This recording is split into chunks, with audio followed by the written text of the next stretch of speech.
That's me. Okay. So anyway, what's up, everybody? I'm Scott. I'm Jason. And you are listening to Liquid Kernedge. What's up, my quarantine friend? Oh, man. No, Arizona's open for business, baby. Yeah. Rock 'em, I don't know if it's a sock 'em. good Let's thing or do a it. bad thing. I'm glad that we're worried about our economy, but I'm kind of worried that we're not looking at the idea that our numbers are still climbing at a rapid pace. Yeah, all I know is we opened up Monday, and on Tuesday they had these videos on the news about here, let's look at a restaurant and see what they're doing, and it was jammed packed. There was shoulder to shoulder, no mask. Yeah. People were just partying. Figured they're gonna drink away their coronavirus. So Yeah, I might go to a bar this weekend because I know some of our bars got creative with how they're getting around the. Well, I guess it doesn't really make a difference anymore if the stay-at-home expires on the 15th, which would be the end of the week, Friday, tomorrow. Everything should be open anyways. So just be safe out there. Don't feel like you have to go do anything you wouldn't normally do. This virus is still very much a thing. Just because businesses are open doesn't mean it's going away. So just be safe. That's all we're saying. If you don't think you should go, you don't have to go. If the glove don't fit, that being said, I want to go get a tattoo. Yeah, exactly. That being said, I think it's time for a tattoo. We need to do a show with the tattoo artist again. I'm going to talk to my friend Becca down at the Black Sheep Tattoo and see if she wants to be on the show at some point because she's got a lot of great stories. Well, I'm really excited about this podcast because obviously this week we have a very special guest. Our good buddy Jason There's your feedback. Is recording tonight with us in studio. It's awesome. Yeah. He's here. Well, when you say in studio, we're all still at home, our own homes. But he's with us on the line. You know him as our intern, our original intern, Jason Pemberton, JP, from way back. Yep. Season 4. From season 1 to season 4. I think he's one of the only people to make an appearance on every season of Liquid Kernedge so far. Well, and this is very interesting. So this episode that we're recording is officially the end of season 3. Next week will be the start of season 4. So you're our season finale. You're our season Congratulations. Hiatus and all. JP is our season finale, and we're going to talk about the education system in this new world we're facing. The reason why is that the show topic? Did I read my notes right? Yeah, I mean, the reason why I got excited, and I don't know, I found it interesting over the last couple of weeks, is how many parents have been expressing such a finer respect and gratitude toward the teachers of this world due to this whole coronavirus thing. I think that we respected teachers. We've always said, oh, teachers need to make more, but we really haven't appreciated what our teachers are going through day in, day out while we're working or while we're doing other things. But because of the coronavirus, we've really had an opportunity as our parents of this country have had an opportunity to realize teaching is really, really hard. And it is a challenge to not want to kill the kids. And these are your own kids, by the way, not someone else's kids, but to kill your own kids. So it got me thinking, I would love to get a perspective of a real teacher who has been obviously going through coronavirus as well, but is now maybe getting a little bit more of an appreciation from total strangers that, wow, you do a lot for us and we never even realized. So hence, Pemberton, here you are, my friend. Welcome to the show. Here I am. So just to give everyone a brief overview, we are now in the middle of May, and you left for spring break the first week of March. Right. And you have basically not been physically in your building for your school teaching for almost 2 months now. Right. Yep. 2 months. So you're a virtual teacher at this point. Yeah. You're an online teacher. Didn't How come does back that work? after spring break. Yeah. How does that work? Well, we had two options. We had packets that were given to the students for the next those remaining 8 weeks after we got back, and then or they were to sign up through Google Classroom, or they could elect to do nothing. So I guess there was 3 options. I had 35 online kids, and then the rest were either packets or didn't do anything. Mm-hmm. And then they had till May 5th to turn in the packet, or the 7th, sorry. And then this is the last week of online classes. I went over there today and picked up a bunch of the packet work that was turned in and got those entered. I picked up some last week and got those entered. And then now I'm just finishing up the online kids for Thursday. But I just had told them to take this week to turn everything in that they hadn't turned in. So okay, well, okay, so so you're teaching on these online classrooms. So how does that work for like a week? Like, take us through a week of what your virtual classroom look like. Like, what are the steps on Google, and do you have lectures? Is it like online college? Like, what's the deal? it's like online college, essentially. You go in there during the day, the first thing in the morning, and you say good morning or whatever, and you post a little bit about what you're going to talk about. And then you go to the assignment side, and then you create an assignment, whether it was go to websites or create Google Docs or, reading things that we would assign to them. I use this program called ReadWorks, which was a website, and you could go in and you wanted, for instance, Abraham Lincoln. You could type in Abraham Lincoln, and it'd give you a bunch of different articles that you could assign to your students to read, and then they had questions and vocabulary and stuff like that assigned to that, and then they would, return that stuff on a Google Doc the next day or the day after. However, most of the time I did the assignments for like the next day, or I would, if it was a bigger one, I would do it for Thursday, considering we were only supposed to be at school Monday through Thursday anyway. So, do you think this is the new normal for now, or do you think that maybe come by the next school year you get to be back in your classroom?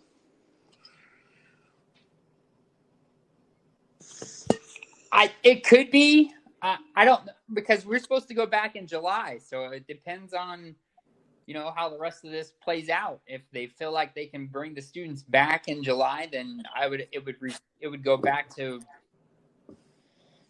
normal, as long as they feel like they can bring back everybody. If they have to segregate it, then they would look at different options, I'm sure.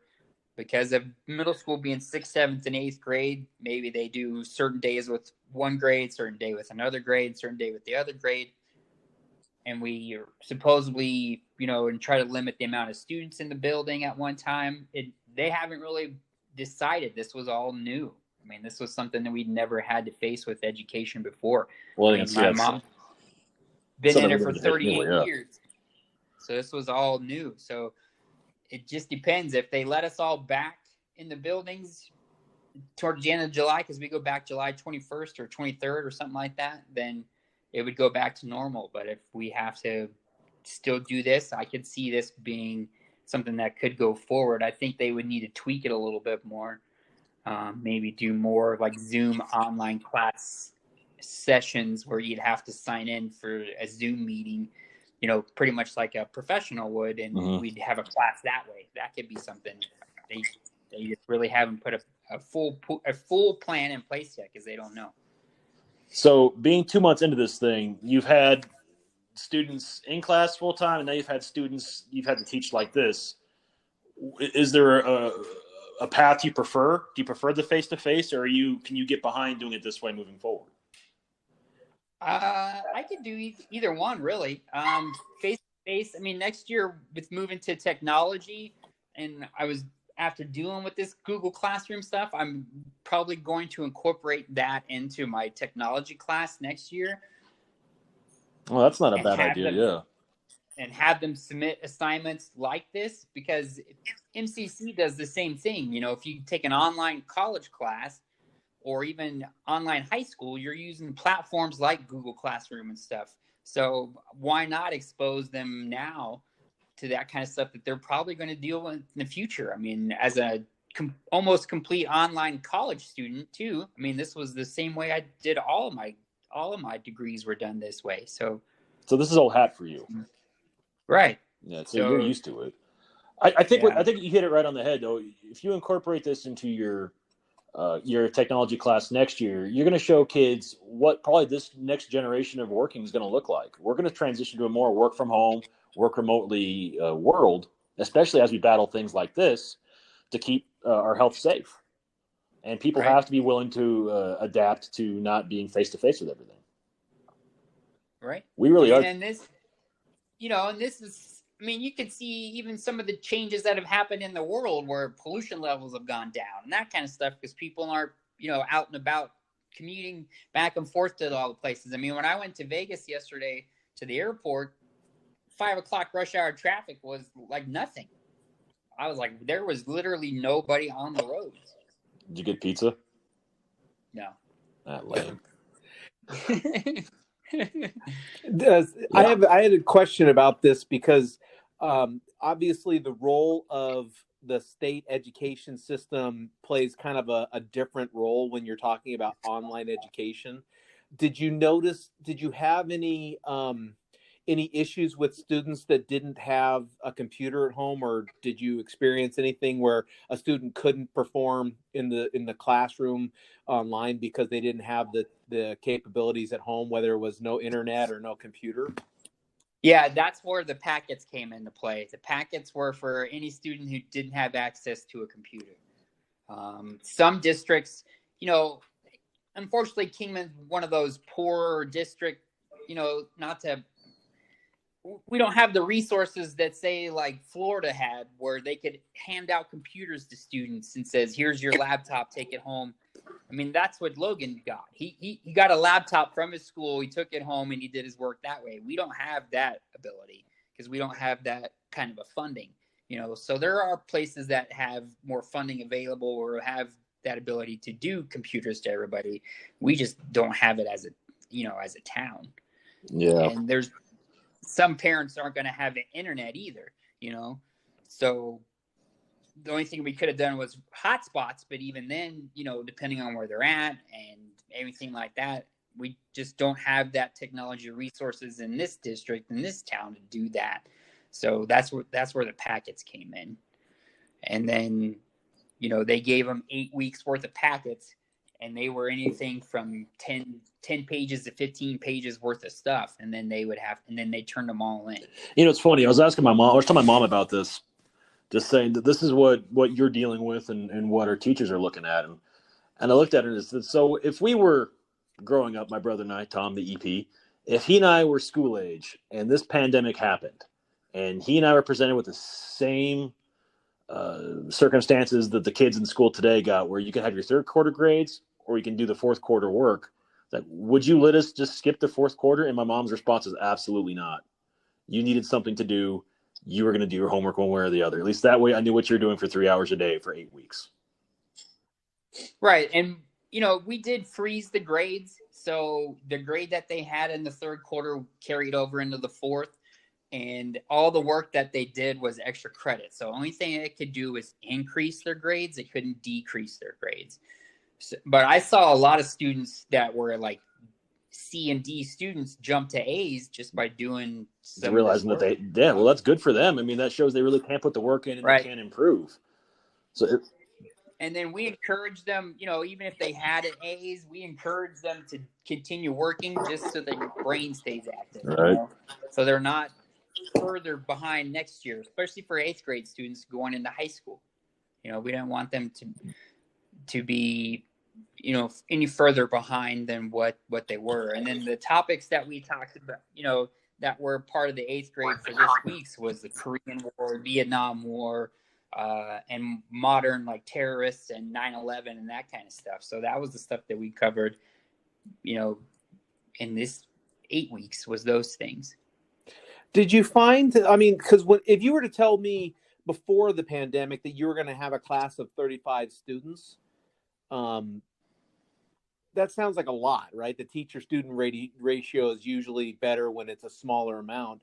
Did you notice any differences by having more students at a time going through the class when it's online versus if they were in a classroom? Well, in a classroom, I had 25 kids in a classroom. 35 in this online, I had 35 total between both grades. Oh, I see. Mm-hmm. So it really was no big deal for you, yeah. When I'm at school, I had 150 kids total. Wow. Between all the so you've dropped considerably just based on the kids that opted not to do anything or keep their grades. Right. Well, that's interesting. Yeah. So, Yeah. so what they're basically doing for you right now is helping you adjust to what life could be like next school year, and then when it happens, it's just going to explode with a much higher number of kids you're going to have to wrangle like this. Right. Right. And I think if we do have to go through this again, maybe they'll have a better plan in place on how to reach more students with computers than, say, with the packets, because the packets were the ones that fell on a lot of the parents. The parents were the packet kids were the kids that had to rely a lot more on their parents, whereas the online kids could go to the forum and ask questions and that kind of stuff. And then we had weekly Zoom meetings with them.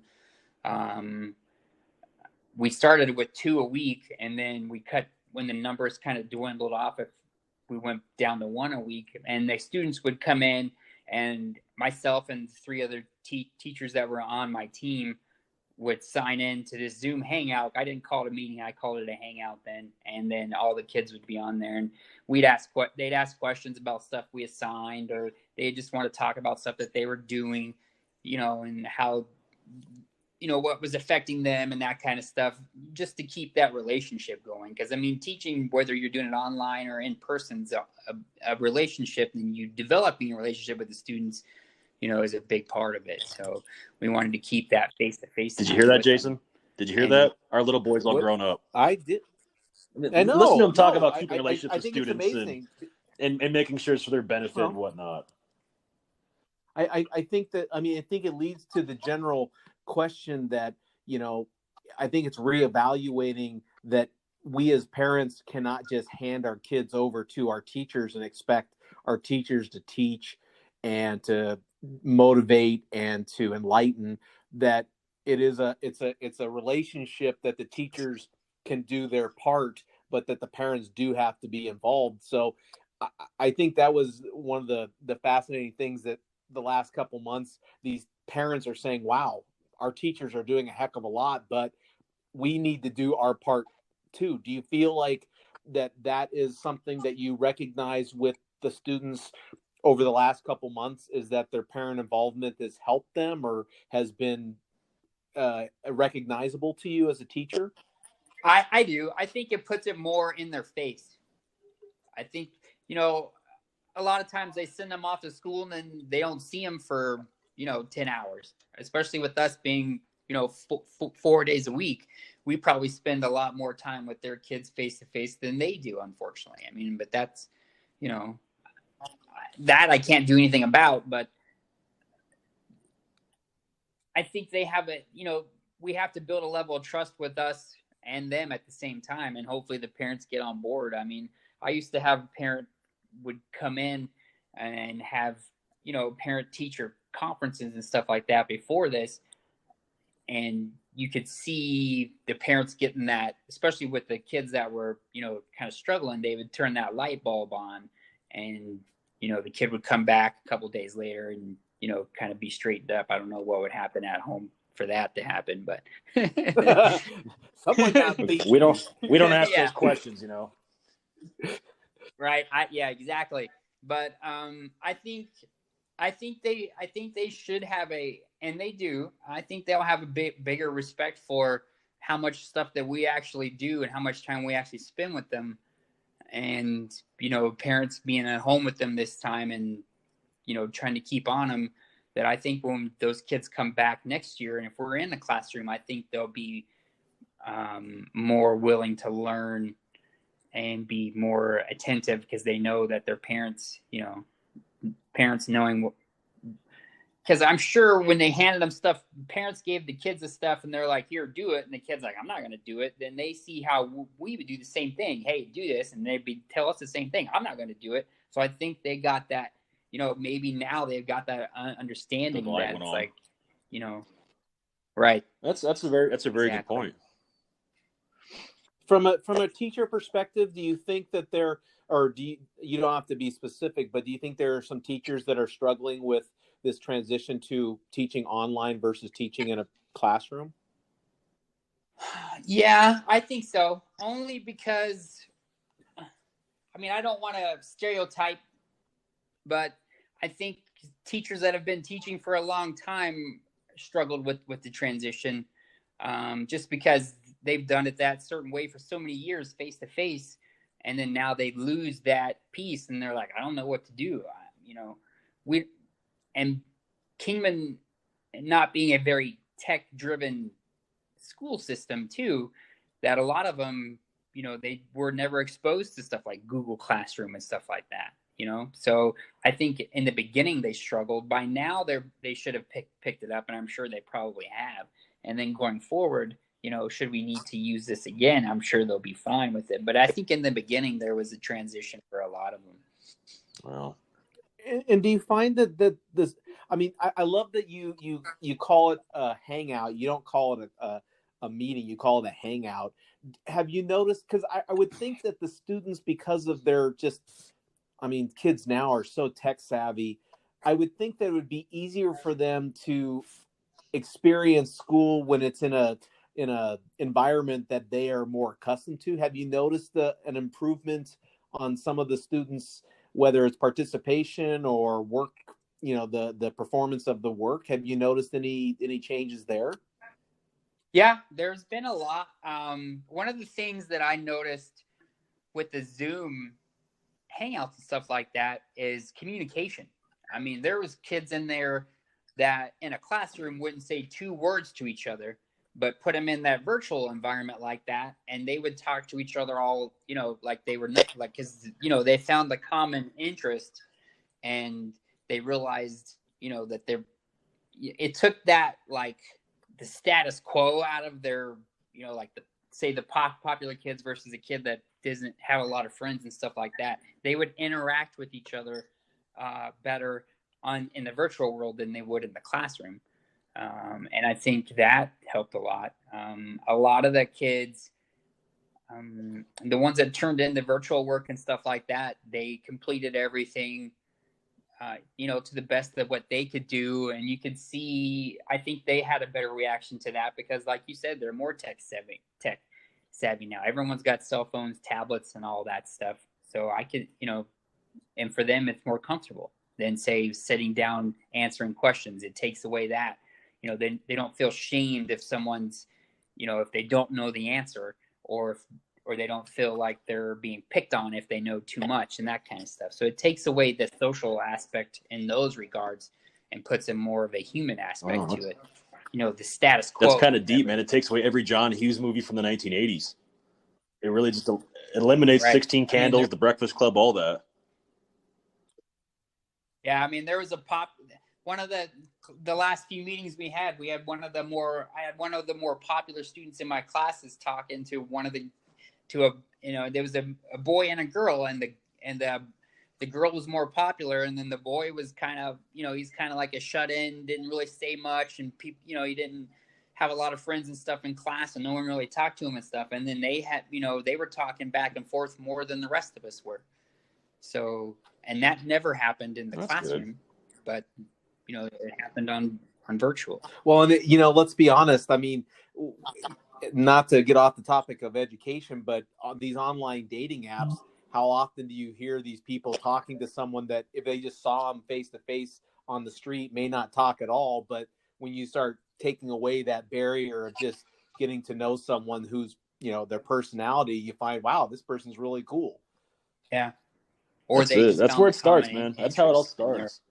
So, I guess as we start to wind down the show this week, Jason, given the opportunity back in the day, if you could have gone to a virtual classroom or gone to a regular classroom, which one would you have chosen? I think my personality, I would have liked the person-to-person interaction, but I think that has to do with more with I like the engagement with the students, and my experience was a lot different than I'm sure some students experienced in high school or in that school. I mean, the other thing I would keep in mind too is we were in a very close-knit community. I mean, you went to school with the kids in first grade, and you basically were the same kids all the way to high school. There wasn't a big separation of, a lot of schools. I mean, there was 2 middle schools, there was 1 high school. So if you knew these kids, you knew them from first grade all the way through. So I would want to have the social interaction. But then again, I don't know. My work, I work in a internet world. I mean, I work on Zoom and meetings and WebExes, so I never meet the people that I get with yet. I'm talking to people all day long, so I think I could probably thrive. I don't know. I would you? prefer a hybrid. I could probably do either. In my younger days, I probably would have loved to have just stayed home and done school on my computer instead.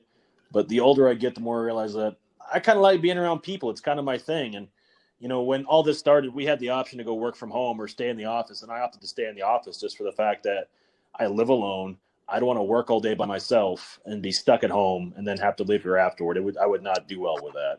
I'm already not doing well with this as it is. That would have pushed me over the edge. Well, I will say this. I mean, we've been friends with the intern for a long time, but I'm really just so grateful that we had your perspective, being frontline teacher. And I think it goes without saying, you have a new value and appreciation in our society, whether it has come to you, with parents coming to you or not. Just know that your value as a teacher has probably grown a ton since this all started. So I want to pose this question as we round out the show to our listeners. Would you rather be in a virtual classroom or would you rather be in a real life classroom, person to person? Hit us up on Facebook, Instagram, or Twitter, all at Liquid Kernedge. Would you talk to our EP, Tom, in a virtual classroom and find out his real interests and turn-ons and desires? To talk to him about that, hit him up on Twitter and Instagram at liquid_EP. I almost got through that one until JP started laughing. I was rolling. JP, is there anything that you want to end the conversation or anything that you want to tell our listeners? No, I think like I said, it could be the new norm. We really don't know. There's not the last I heard, there wasn't a major plan in place for next year yet. Well, let's be honest. I think everyone thought this would be dead by now. It could be back to this. So, right? I mean, with gyms and stuff finally opening this week, maybe we'll get back to normal by the middle of July. Who knows? I know that we're preparing to be. They've been doing all kinds of stuff in the school, doing painting and that kind of stuff. So they're preparing for students to come back. But I guess we'll see. They've also proven that this could work too. It's nice to have options. Hard to say. Well, right. JP, thank you for coming on the show. If anything, we're more prepared. Thanks for coming on the show. You're always welcome back. We record early in the week, so as long as you're free and you just want to come in on bullshit with us, just hit us up. You know where to find us. That being said, Jason, why don't you go ahead and take us home? Well, a big shout out to JP, but all the teachers out there. We do appreciate you. We know that you guys have done a lot for our society, so thank you very much.